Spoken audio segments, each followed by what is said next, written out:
My name is Anna. And the night I sat alone on my birthday staring at a cake for one, was the night something inside me broke. It was supposed to be simple. One dinner. One evening a year where the people who called themselves my family showed up for me. My mother promised she would bring flowers. My father said he would make a toast. My sister joked she would post 100 pictures. Even my brother swore he would drive in from out of town. I reserved the table, ordered the cake, even left space in my heart to believe them. And then I sat there alone. The waiter asked kindly, "Should I bring plates for your guests?" I forced a smile. No.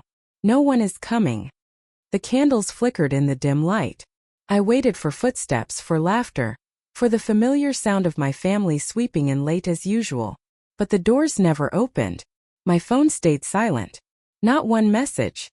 Not one excuse. Finally, I whispered to the empty chairs, "Happy birthday, Anna," and blew out the candles myself. When I got home, I still hoped. Maybe they had planned a surprise.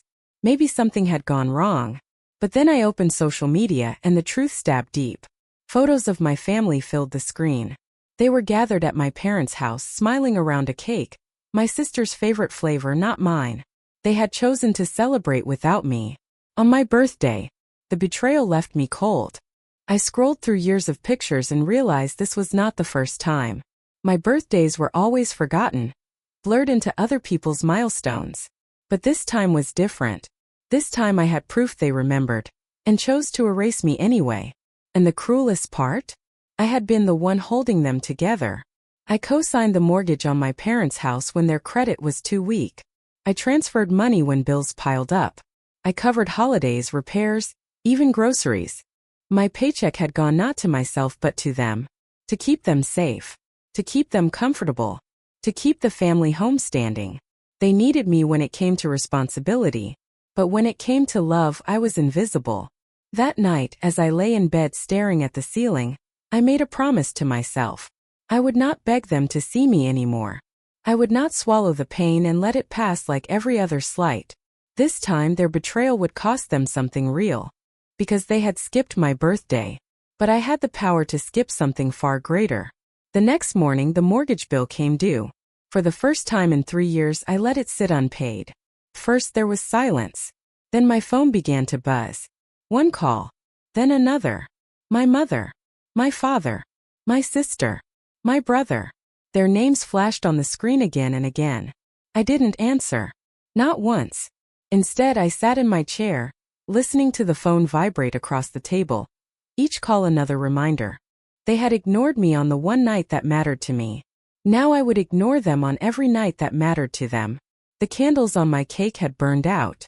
But a fire had started inside me. Because what began as one skipped payment would soon unravel into something bigger. A plan that would expose every selfish choice my family had ever made. And force them to finally see me not as the wallet they depended on, but as the woman who held their future in her hands. The calls multiplied by morning. My screen filled with red dots. Missed. Missed. Missed. I made coffee and pressed play. My mother first. Soft voice. Practice concern. "Anna dear, the bank called. Must be a glitch. Call me back." My father next. Hard tone. "Stop this. You know what is at stake. Be an adult.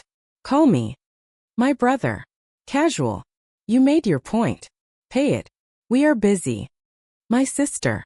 Sharp. "If you want attention by address. Stop playing with the house." Not one said, "Happy birthday." Not one said, "I am sorry." I set the phone down. I breathed. I let the silence answer for me. Around noon, a message blinked from a number I did not know. A single line. "Check your cousin's story." No name. No greeting. I opened the app. There it was. A video from last night. My parents' kitchen. Laughter. A cake on the counter. Not mine. My sister's favorite flavor. A swipe. Another clip. My father holds up a phone and says, "Put it on Anna's card. She will not mind." The room laughs. Someone says, "She never does." The sound went hollow in my ears. They did not only skip my birthday, they charged their party to me. I checked my statements. There it sat. A charge at 9:28. Bakery. Amount larger than my weekly groceries. Then a second. Delivery. My card was saved to my mother's wallet. Only for emergencies, she once said. Emergencies like my sister's cake. I stared at the numbers until my eyes burned. Then I took screenshots. I saved the video. I wrote the time. At 3 my door shook under a hard knock. My father. He did not wait for an invitation. He walked in as if the space were his. He scanned the room. He did not see the files on my table. He saw only his anger. "What is wrong with you?" he said. No greeting. No question. A verdict. I stood straight. "You forgot my birthday." He waved a hand. "We were busy. Life happens." "You held a party," I said. "At the house. You used my card." His face did not change. "We will reimburse you." "Will you reimburse the years?" I asked. "The months I covered your bills? The nights I left work to sit with your paperwork? The dignity I lost at that empty table?" He stepped closer. "Do not dramatize. This is about a payment. Your payment." I co-signed, I said. "I paid when you could not. I asked for one evening. You chose a different cake." He leaned on my counter as if it were a pulpit. "You owe us, Anna. We made you. We gave you a roof. We fed you." I held his gaze. "I kept your roof. I kept your lights. I fed you when cards declined. You taught me to pay. I learned too well." Color rose in his face. "Enough. You will transfer the mortgage by 5. Then we will discuss your behavior." I shook my head. "No. I will not pay today." He laughed once. A dry sound. "You think you have leverage? You think we will bow because you threw a tantrum?" "I am not throwing anything," I said. "I am placing a boundary." He moved toward the door, then turned. "You will regret this." "I already regret last night," I said. "The rest is yours." When he left, the hallway felt colder. I locked the door. I pressed my palms to the wood until my heartbeat slowed. More calls came. My mother crying. "You are tearing us apart." My sister furious. "Stop punishing us." My brother bored. "Grow up." I saved every message. Every word. I sat at the table and wrote down times, amounts, names. I printed the bakery receipt. I labeled it with the date. The page looked innocent. It was not. At 6 my mother tried a new angle. "Text this time. We made a mistake. We forgot. We were tired. But the bank will not wait. You know they speak only to you. Help us. Help your family." The word family stuck in my throat like a stone. Where was family when I sat alone with a cake? Where was family when my name paid their debt? I typed back a single line. "I will talk when there is an apology and a plan." Then I put the phone face down. The room grew quiet. The clock breathed. My hands stopped shaking. I cleaned the table. I stacked the papers. I set a boundary in ink. At 8:21, a new notification flashed across my screen. Not a call. Not a text. A message from the bank. Account contact information updated. I froze. I had not changed anything. A second notification arrived before I could move. Hardship request received for loan ending 1872. A third. Payment method added. I was already dialing. The line clicked. A calm voice answered. "Northline Mortgage, this is Dana." "This is Anna Collins," I said. "I did not submit those changes." "Let me pull the file," she said. Silence hummed while she typed. Papers rustled. A breath. "We have an address change, a hardship application, and a card authorization in your name." All 3 arrived at 7:48. The signatures do not match prior samples. My pulse hammered. "Block everything. We have flagged and frozen the account," she said. "Future changes require dual authorization. Miss Collins, do you want copies for counsel?" "Yes," I said. "Email me everything." "Done," she said. "One more note. The hardship form includes a statement you cannot be reached." "Was that you?" "No." "I see," she said. "Then you should be aware. The account will enter formal delinquency in 3 business days. It could affect your credit." "I understand," I said. When I ended the call, the room felt different. Not just cold. Tilted.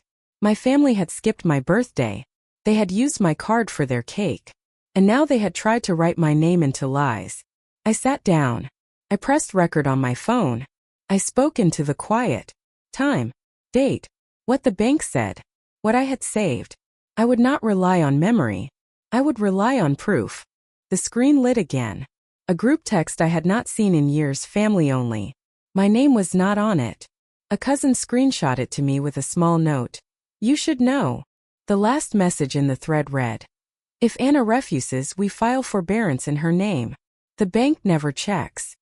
Another line followed. She is too soft to fight. I stared at the words until they blurred. Because as I reached for my coat to go to the bank in the morning, another notification slid across the screen. You are invited to a family reconciliation at 7 o'clock. And beneath it, a forwarded PDF from my father labeled forbearance, signature page only. The invitation sat in my inbox like a trap. Family reconciliation, 7 o'clock. The PDF attached showed only a single page, signature line blank, my name printed neatly above it. A document with no context, no terms, only my consent ready to be forged. I did not delete it. I saved it. Evidence. The next morning I spread everything across my table again. The birthday receipt. Screenshots of the cake video. Bank statements. The bank email confirming fraudulent submissions. And now the reconciliation invite. Each page was proof that I had been erased not by accident, but by design. I bought a binder and filled it carefully. Page 1, mortgage contract. My name and my father's side by side. Page 2, proof of my payments, the months when my account showed outgoing transfers, while theirs showed zero. Page 3, utilities and groceries I covered. Page 4, the bakery charge on my birthday, time-stamped to the very hour they laughed in the kitchen without me. I wrote notes in the margins. Dates, times, names. I built a timeline not of love but of use. Julia came that afternoon. She sat cross-legged on my couch, flipping through the binder with wide eyes. Anna, this is a case file. You could walk into court tomorrow and win. I do not want a quiet win, I said. I want them to feel what I felt.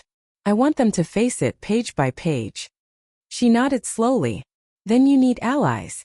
Evidence is strong but presentation is stronger. They will shout. They will cry.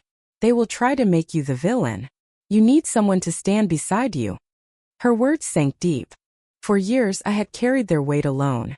Felt strange to imagine support. But I knew she was right. That evening Julia introduced me to Evelyn Ross, a lawyer she trusted. Evelyn's office was small but tidy, her manner steady. She listened without interrupting as I laid out the binder. When I finished, she leaned back. You have the receipts. You have the recordings. You even have the bank on your side. That is rare. What you need now is patience. Let them dig the hole deeper. Do not rush to reveal everything. Time makes arrogance reckless. Her words steadied me. She added, if they invite you tonight, go. But go prepared. Bring your binder. Bring a witness. Do not sign a single page. If they pressure you, record it. The law is not only about documents. It is about context. And context is on your side. Julia smiled at me. See? You are not crazy. You are right. I wanted to believe them. Still, a part of me trembled. These were not strangers. They were my blood. My parents. My brother. My sister. The people who should have been my shield, not my cage. I thought of my grandmother, gone now 3 years. She used to whisper, Anna, you are stronger than they know. One day you will show them. Maybe that day was coming. I spent the next hours copying files onto a flash drive. I placed the flash drive in an envelope and slid it under Julia's name at her apartment door. Insurance. If something happened, the truth would not vanish. At 6:45, I dressed simply, black sweater, dark jeans. No flash. No distraction. My weapon would be my calm. The drive to my parents' house felt longer than ever. Lights glowed in the windows. Cars lined the street. I recognized neighbors, cousins, even Pastor Lewis from our old church. This was no private meeting. It was theater. Inside, the chairs were set in rows facing the coffee table. My father stood at the front, a folder in his hands. My mother sat beside him, face painted in sorrow. My siblings leaned close, smirking like actors in a play. My father spread his arms. Family, we are here to heal. Anna has been confused, but tonight she will do what is right. He placed the single-page PDF on the table, a pen resting beside it. A simple signature. Compassion in ink. One stroke and this storm ends. I sat slowly, binder on my lap. I felt Julia's hand squeeze mine. Evelyn's eyes met mine from the second row. Calm. Steady. My father's voice boomed. Anna, will you sign? The room leaned forward. I opened my binder. Page 1 gleamed under the light. The mortgage contract with both our names. No, I said. But you will read. Because as I placed the binder on the table, the doorbell rang. And when Julia opened the door, a woman in a winter coat stepped inside, badge on her chest saying, Northline Mortgage. Occupancy check. I need to speak to Anna Collins. The room fell silent when the woman from Northline Mortgage stepped through the door. Her badge gleamed under the light, her clipboard tucked against her chest. I need to confirm occupancy, she said, voice calm but firm. Are Mr. and Mrs. Collins present? And is co-signer Anna Collins here? My father stiffened, but I raised my hand. I'm Anna. She nodded. Good. We've received conflicting information. Address changes, hardship requests, even a new card authorization. We flagged them as suspicious. I'm here to confirm who actually resides at this property. Murmurs rippled across the room. Neighbors shifted. The pastor looked uncomfortable. My mother tried to smile. All misunderstandings. My husband filed forms incorrectly. But the woman shook her head. The handwriting was not his. It was hers. She tapped her clipboard, eyes flicking to me. Signed as Anna Collins. I felt every eye turn. I stood. That wasn't me. I have proof. I held up the binder. Every document I filed. Every payment I made. Every transfer. My signatures are here. Anything else is forgery. The representative wrote quickly. Thank you. We'll attach this to our file. Miss Collins, I'll email you a copy. She handed my father a sealed envelope. You'll receive formal notice within days. Good evening. And just like that, she was gone. The front door closed. Silence returned, heavier than before. My father's face darkened, his mask slipping. You called them. I shook my head. No. Your lies did. The neighbors murmured. Pastor Lewis looked down at his hands. The power in the room shifted, fragile but real. I could see the fear flicker in my mother's eyes. Not fear of losing me. Fear of losing the house. That was when I realized. I could not fight them alone. Not anymore. Later that night, Evelyn and Julia sat with me in my apartment. The binder lay between us. I had added the envelope from the mortgage company, sealed and untouched. Evelyn's voice was steady. Tonight proved what I warned you. They will escalate. They will not apologize. They will forge, lie, twist. But the law is not blind. If you stay calm, you will win. Julia leaned forward. But you don't just want to win in court, Anna. You want them to feel it. The way they made you feel. I nodded. I want them to sit in a room and choke on the truth. Evelyn gave a small smile. Then we billed for spectacle. She outlined the plan. Step 1. Gather every piece of evidence into certified copies. The bank's emails. The receipts. The group chat screenshots where they plotted to file in my name. Step 2. Secure witnesses. Julia, of course. But also Harold, the groundskeeper, who saw me paying bills in the study. Miriam, the housekeeper, who watched me cover groceries. Step 3. Control the narrative. If they tried to smear me, we would release facts, calm, precise, undeniable. Julia tapped the binder. And step 4. Evelyn's eyes met mine. Step 4 is you. Your voice. Not shouted. Not begged. Delivered steady. In public. In front of the same people who watched them humiliate you. I swallowed hard. When? Soon, she said. But not too soon. Let them believe they still have the upper hand. When they summon you again, you walk in with this binder and you end it. Julia grinned. And I'll be right there beside you. For the first time in weeks, I felt steady. Not safe. Not healed. But steady. I placed my hand on the binder. No more begging. No more silence. Next time I speak. And they will listen. Evelyn nodded. Good. because they've already started their next move. The bank flagged another attempt this afternoon. A new account, opened in your name, designed to route payments away. They are desperate, Anna. And desperation is dangerous. The air grew colder. I gripped the binder tighter. So we move faster. Because while we were planning my counterstrike in calm detail, my family was already arranging another gathering, this time bigger, louder, and designed not to reconcile but to destroy me in front of everyone. We had evidence. We had witnesses. But evidence without a plan is just noise. We needed a shape. We needed a moment. We needed to make the truth land where it would hurt most. Evelyn set the rules. Small moves. No theatrics. Precision, she said. We will let them destroy themselves with their own lies. Her voice was calm. Settled me. First step. Contain the account. Evelyn called the lender. She confirmed that fraud flags were in place. She asked for copies of the forged submissions. She told them we might need an expedited affidavit. The lender agreed to cooperate. That mattered. The bank is neutral. Their facts would have weight. Second step. Witnesses. Julia reached out to Harold and Miriam that afternoon. They wrote short affidavits. Harold described me signing checks at the kitchen table. Miriam described nights I paid staff. Both signed under oath. Small papers. Heavy with truth. Third step. Public optics. Laura, a friend of Evelyn's who worked in communications, advised us. You do not want a spectacle of anger, she said. You want a film of calm justice. The room must remember the quiet facts, not the shouting. She taught me how to sit, how to look, how to lift my voice so everyone heard, but no one could call me hysterical. Fourth step. The conditional offer. We wrote a short, clear proposal. I would resume payments only if two things happened. 1. A written apology from my parents for the birthday and for the fraudulent submissions. 2. A mediated family meeting to address money and respect, with Evelyn present. That was not revenge. That was an offer to rebuild on honest ground. The letter was signed, dated, and delivered to them with tracking. Fifth step. The timeline for release. We planned when to show the binder. Not at the first knock. Not in anger. At the moment they tried to force a signature.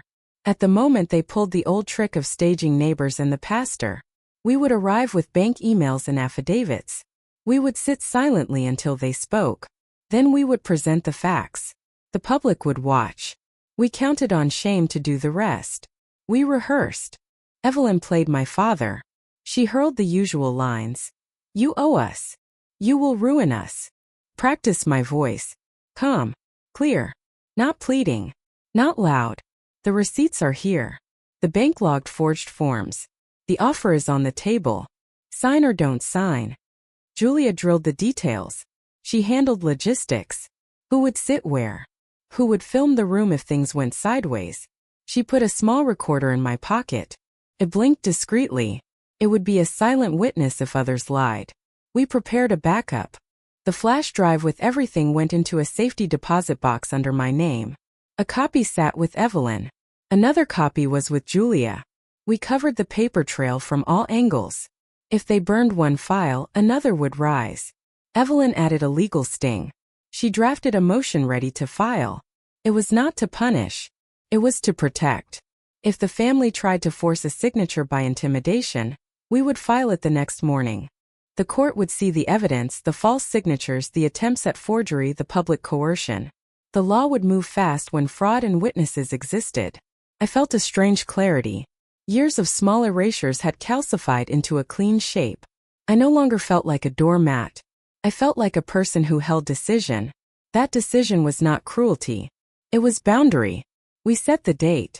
My father had announced the reconciliation at 7. We would be there at 6:45. We would arrive calm. We would not beg. We would not fold. That night I could not sleep. I read the binder until my eyes blurred. Receipts. Texts. Bank emails. The cake photo that had cut me open. Each item was a quiet accusation. Each item also proved the thing I was afraid to admit. They had relied on me until my patience ran out. At 3 a.m. my phone buzzed. An unknown number. A short message. You will regret what you do. The tremor that ran through me was not fear. It was the recognition that I had pushed a thread and it had tugged the whole cloth. I rose and walked to the window. The streetlight painted the blinds with bars. For the first time in years I felt small and very dangerous. Not because of them. Because of what desperate people do when all else fails. I rehearsed my lines again. I pictured the room. I pictured neighbors and Pastor Lewis and the folding chairs. I pictured my father's mouth as he lied. I pictured Dana Green from the lender, the neutral voice we had arranged to be present if needed. Then I folded my clothes and set them on the chair. I packed the binder. I placed the flash drive on top. I put the recorder in my pocket. I wrote one sentence on a small card and slipped it into my wallet. Do not be drawn into anger. Let the truth do the work. The sun rose and with it a heavy day. I walked out the door with the binder in my arms. The plan would test everything. My calm, my resolve, my trust in the law. As I drove toward the house, my phone chimed. A number I did not recognize. A single line of text.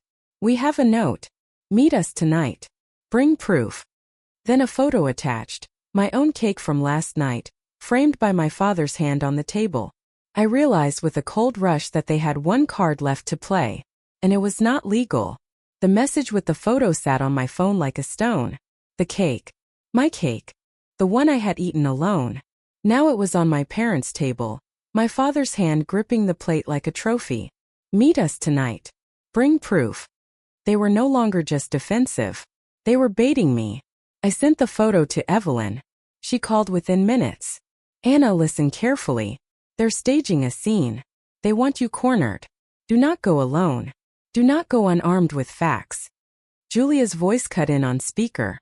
We'll be with you. Binder, recorder, witnesses. Let them talk. You hold the line.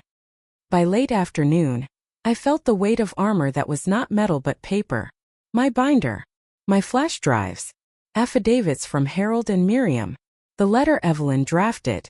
Proof of the forged submissions from the bank. My calm was the shield. My truth was the blade. At 6:45, Julia pulled up outside my parents' house. Cars lined the street. Headlights off but windows lit. Neighbors. Cousins. Even Pastor Lewis's sedan sat at the curb. The stage was set. Inside, the living room had been rearranged. Folding chairs in neat rows, a table at the front, my father standing tall in a dark suit as though this were court. My mother sat beside him, eyes glossy with tears she could summon at will. My brother leaned against the mantel, arms crossed, smirking. My sister twirled a pen between her fingers like a weapon. Anna, my father boomed. We are here to resolve this once and for all. You have embarrassed us long enough. Tonight you will sign. Tonight you will return to family. He slid a paper forward. The same forbearance form stripped to a single page, signature line gleaming. It is simple. Compassion in ink. I placed my binder on the table. Calmly I opened it to page 1. The mortgage contract, I said. My name beside yours. Without me the house would not exist. Whispers rippled through the chairs. A neighbor leaned forward, squinting at the page. Pastor Lewis shifted uncomfortably. My father's smile faltered, but only for a moment. We all know you signed. We all know you helped. That is the past. This is about today. Do not destroy us for pride. I flipped to the next page. March 2 years ago. Payment sent from my account. Yours empty. December last year. Oil bill covered by me. Groceries 5 months in a row paid on my card. Your signatures absent. Mine present. I let the silence work. The papers rustled as the audience followed with their eyes. My sister leaned forward. She hoards receipts like trophies. That is not family. I turned another page. Last week. Bakery charge. The cake in your video. Time-stamped.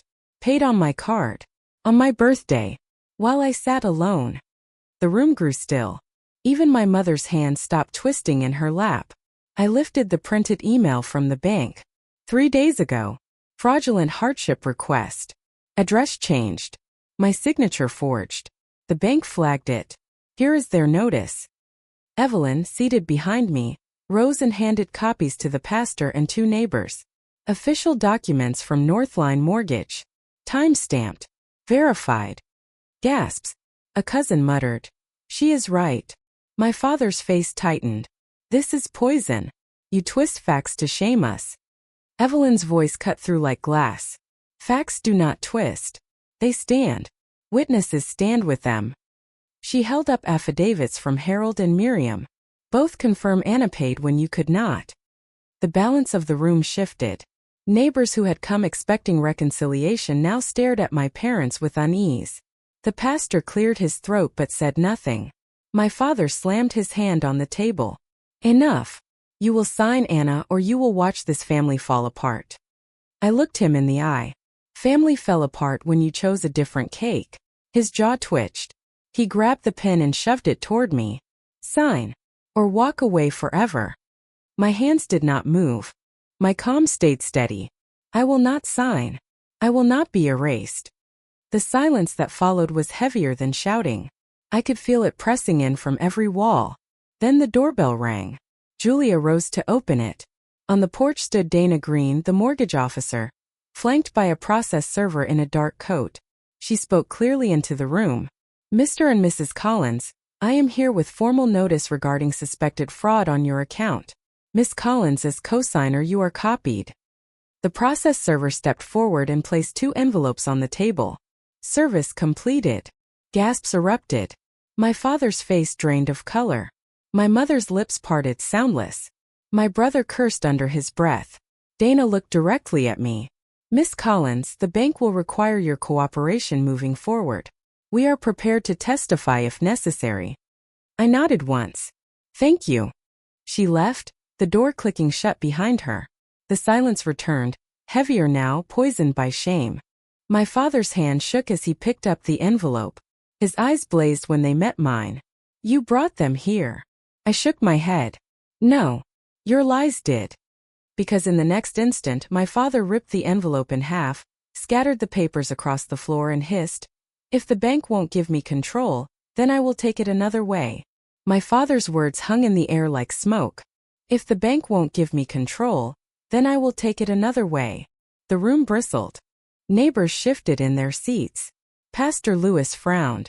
My mother reached for his arm, whispering his name, but he pulled away. I bent down slowly, gathering the shredded envelope pieces from the floor. Each fragment was evidence.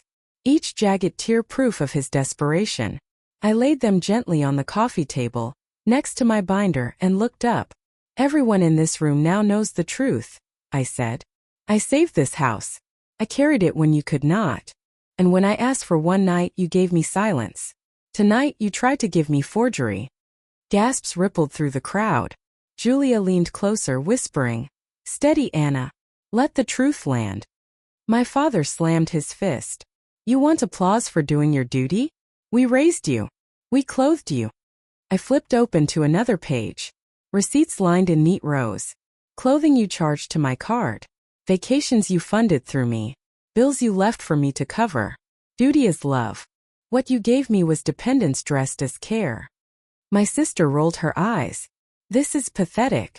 You're humiliating us. I turned the page to the screenshot of their group chat. The one where my name was discussed like a tool. If Anna refuses, we file in her name. The bank never checks. I read it aloud, steady. Not my words. Yours. The room fell into silence so thick it rang in my ears. A neighbor whispered, Did they really say that? Pastor Lewis closed his eyes as if in prayer. My mother covered her face. My brother muttered, It was a joke. I looked at him. The bank did not laugh. Evelyn stepped forward now, her voice sharp. Ladies and gentlemen, you are witnessing attempted mortgage fraud, recorded admissions, and financial abuse. If necessary, this will go to court. But Anna asked me to hold this binder here tonight, so you could all see the truth without a judge. She still believes in family. I swallowed hard, my eyes stinging but my voice clear. I do. But family is not built on lies. Family is not built on skipping birthdays while using my card to buy another cake. I reached into the back of the binder and pulled out the final page. The conditional agreement Evelyn drafted. I will pay again. I will save this house again. But only if 2 things happen. 1, an apology written and signed for years of neglect, and for the forgery attempt. 2, a mediated meeting with Evelyn present, where you face every receipt and every witness. Few refuse the bank proceeds. That is the truth. I laid the paper on the table. The offer was simple. My voice did not shake. My father's face burned crimson. You would blackmail your own blood? I held his gaze. No. I am offering you mercy. The words cracked the air. For a heartbeat, no one moved. Then Julia pressed the recorder in my pocket. The tiny red light blinked alive. Every word captured. My father's rage snapped. He grabbed the pen and scribbled across the conditional agreement. His signature sprawled like a wound. There. Take it. We will apologize. We will meet. Just pay the damn bill. My mother reached for the paper, her hand trembling. She signed too, tears falling onto the ink. My brother refused, but Evelyn calmly slid the document back. 2 signatures suffice. We have their admission. We have their consent. I looked at the crowded room. You all saw it. You all heard it. This is what it took to be seen. No one laughed. No one cheered. Silence itself was my verdict. But as I closed the binder, I saw my father's eyes narrow. His lips curved into a cold smile. He had signed, yes, but not out of remorse. Out of calculation. Because as we prepared to leave, Evelyn's phone buzzed with a message that made her face pale. She turned the screen toward me. A bank notification. Another loan application filed in my name, this time not for the house but for cash. Evelyn's face was pale as she turned her phone toward me. Another loan. Filed in my name. Not for the house. For cash. The words felt unreal. My father had just signed a conditional agreement in front of witnesses. Yet even as his pen touched that page, another scheme had already been set in motion. My chest tightened. When? I asked. Evelyn's eyes flicked over the screen. Filed an hour ago. Electronic. Using your information. It is still pending. I closed my binder slowly, letting the silence stretch. Then I looked at him. You didn't even wait a day. The neighbors shifted uncomfortably. Pastor Lewis cleared his throat. Charles, is this true? My father forced a laugh. She is spinning stories. Who knows what emails lawyers invent these days? But Julia's voice cut in. It's from the bank itself. I know the address.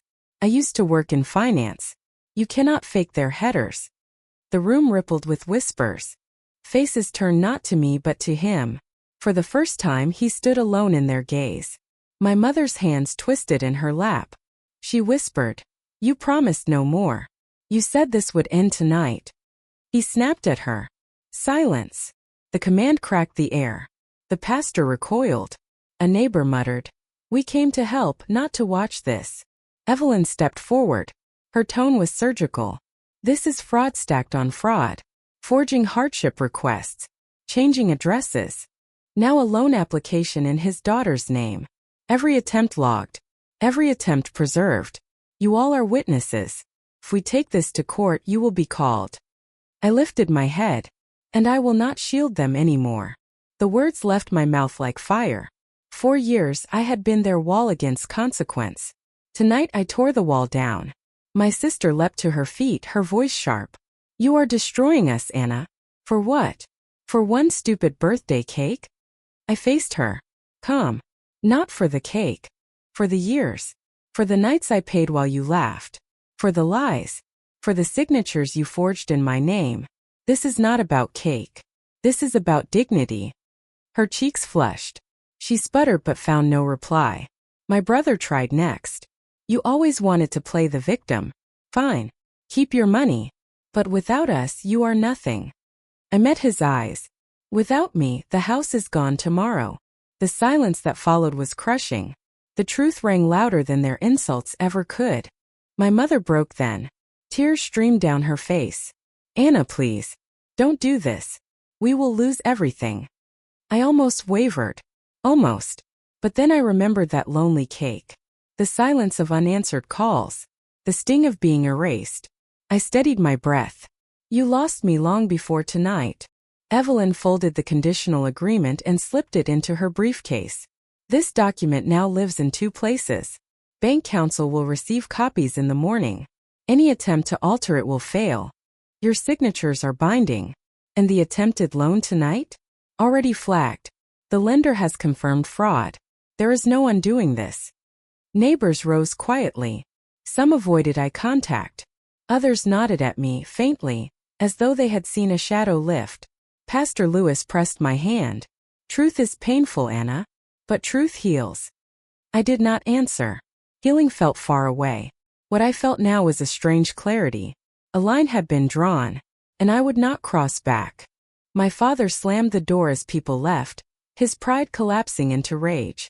You think you've won? You think the bank, the neighbors, your lawyer make you powerful? You will regret this. I held my binder tight. I already regret every year I let you treat me as less. He stopped. His eyes burned into mine. In that moment, I saw not a father but a cornered man, thrashing as walls closed in. Julia tugged my sleeve. Anna, it's time. We walked out into the night, Evelyn just behind. The air was cold, sharp against my skin, but it felt cleaner than the house we had left behind. The street was lined with silent cars. Neighbors drove away slowly, headlights cutting through the dark. I stepped into Julia's car, binder on my lap, heart pounding. As we pulled from the curb, my phone buzzed again. Another message. Anonymous number. Just one line. If you testify, you'll regret it more than missing a birthday. I froze, the glow of the screen painting my hands in light. This was no longer just about humiliation. It was threat. Because as Julia turned the corner, headlights flared in the mirror. A black sedan pulled from the curb and followed us into the night. Morning light cut across my apartment, pale and cold. I had not slept. The binder lay on the table, its edges sharp against the silence.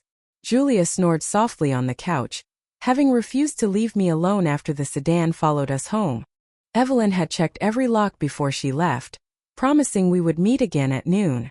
At 7 o'clock sharp, my phone buzzed. An email from Northline Mortgage. Fraud report logged. Account flagged. Formal review initiated. Attached was a PDF. Copies of the forged applications highlighted, my name scrawled in handwriting that was not mine. It was undeniable. I printed the file and slid it into the binder. Proof upon proof. Their web of lies tightening into a noose of their own making. At 9, Julia shook awake. She rubbed her eyes. What's first? Coffee, I said. My voice sounded steady, though my hands trembled around the mug. We did not have to wait long. By 10, the phone erupted again. My mother first. Her voice broken, frantic. Anna, the neighbors are talking. Pastor Lewis called. He says you humiliated us. Please undo this. Please. I saved the voicemail. Then my sister. Screaming. Do you know what you've done? My friends saw the posts. They know you showed receipts. I cannot go anywhere without whispers. This is your fault. My brother's voice followed, low and venomous. If you want a war, you have it. Don't think one binder makes you untouchable. And finally, my father. His tone was not rage. Not sorrow. Cold. You think the bank protects you? The bank serves us all the same. Watch your back. I set the phone down, each message recorded, each threat preserved. By noon, Evelyn arrived with folders. She looked sharper than ever, her eyes full of quiet fire. The bank is on your side. They will testify. But something bigger happened last night, Anna. Your neighbors saw the truth. Your father's performance collapsed in front of them. That is a wound he cannot mend. Julia nodded. They've lost control of the story. Evelyn placed a letter on the table. This is a draft complaint. Mortgage fraud. Emotional and financial abuse. Harassment. We can file tomorrow if needed. But remember, filing is not always the weapon. Sometimes the threat of filing backed by facts is enough to end it. I stared at the pages. Words like fraud, damages, misrepresentation stared back at me. My name at the top. My family's name in the defendant line. A life torn into paragraphs of law. I never wanted this, I whispered. Evelyn's voice softened. I know. But you also never wanted to eat a birthday cake alone. The truth settled heavy. That afternoon another call came, not to me but to Julia. From Harold, the groundskeeper. He had been approached by my father early that morning. Offered money. Withdraw your affidavit, Harold said quietly over the line. And he promised me double what I earn in a month. I refused. We added his testimony to the pile. More proof. More desperation. By evening, my mother arrived outside my apartment. She stood in the hallway, clutching a box. Julia stayed by my side as I opened the door. Inside the box was the cake from my birthday. The candles untouched. The frosting smudged as though it had been moved, shoved, dropped, saved. My mother's eyes filled with tears. Anna, we meant to bring it. We argued. We forgot. She stopped, voice breaking. I looked at the cake, then at her. You didn't forget. You chose. She flinched as if struck. Please. If you go through with this, we will lose the house. You already lost me, I said quietly. She left the box on the floor and walked away without another word. I closed the door. Julia locked it twice. That night, Evelyn called again. Her tone was urgent. Anna, the bank fast-tracked the fraud review. They froze your father's access. He cannot touch the mortgage. But there's more. The loan he applied for in your name? Declined. Flagged as criminal. They've referred it to investigators. My breath caught. So it's over? Not yet, Evelyn said. This is when desperate men do desperate things. The words clung to me like smoke as I tried to sleep. At 2 a.m, my phone buzzed one more time. No caller ID. Just a voicemail. I pressed play. Silence at first. Then my father's voice, low and steady. If the bank will not bend, then the house will burn before I let you win. Because the next morning, flashing lights filled the street. Fire trucks screaming past my window, headed straight toward the house I had once fought to protect. The sirens split the night. I ran to the window and saw the red lights flashing against the dark. Fire trucks roared down the street toward my parents' house. My chest seized. For a moment, I thought the voicemail had come true, that my father's threat had become fire. Julia and I drove there before dawn. The house was still standing, smoke curling from the chimney, neighbors gathered in clusters. The fire had not gutted the walls. It was a kitchen blaze quickly contained. But the symbolism was impossible to ignore. I stood on the sidewalk, binder clutched against me, watching my family argue with firefighters. My mother in tears, my sister shouting, my brother cursing at a clipboard. And my father, face pale but unbroken, eyes scanning the street until they locked on me. He mouthed a single word. Yours. I did not answer. By midday, Evelyn confirmed the investigation had opened. The fraudulent loan attempts. The forged hardship requests. The threats. The voicemail. Everything had been forwarded to authorities. This is bigger than us now, she said. The bank will press charges if they continue. You are safe. Safe. The word felt foreign. The following days passed in a blur. Calls still came, but I no longer listened. Messages stacked in my inbox, but I no longer saved them. The binder lived at Evelyn's office now, no longer a shield I needed to carry everywhere. The weight of years felt lighter. My mother tried one last time, sending a letter through Julia. No apology. No admission. Just a plea. Do not let strangers destroy us. I wrote my reply on a single page. You destroyed us when you chose silence over love. When you forged my name instead of speaking it with respect. I signed my name and nothing more. That was my closure. Weeks later, the mortgage was restructured under my authority alone. The bank recognized my payments, my credit, my history. The house stood, but it no longer felt like mine to protect. I paid one final month, then notified them I would withdraw. Without my support, the house would face the consequences they had earned. Did it hurt to let it go? Yes. That house had been the stage for my childhood. For dinners and Christmas trees. For birthdays that blurred into everyone else's. But it was also the stage for my erasure. Letting it burn metaphorically or literally was not my loss. It was theirs. One evening, Julia and I sat on my couch, watching the sun bleed across the sky. She nudged me gently. You finally did it. You stopped carrying them. I smiled, faint but real. I didn't destroy them, Julia. I just stopped saving them. And in that moment I understood the lesson. Revenge had not been the fire or the court threats or even the binder of receipts. Revenge had been silence, then truth. Revenge had been turning their own dependence into a mirror they could not avoid.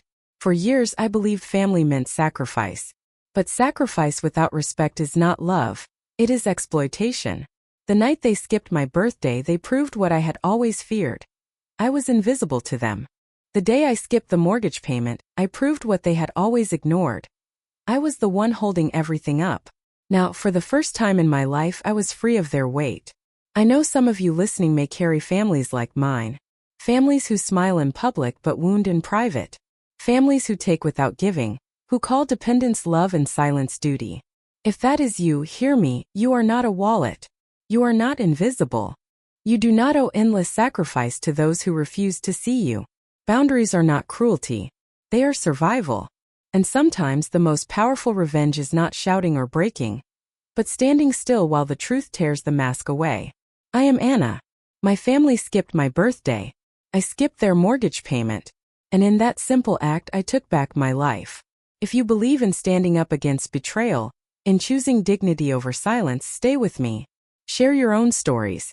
Let no one erase you again.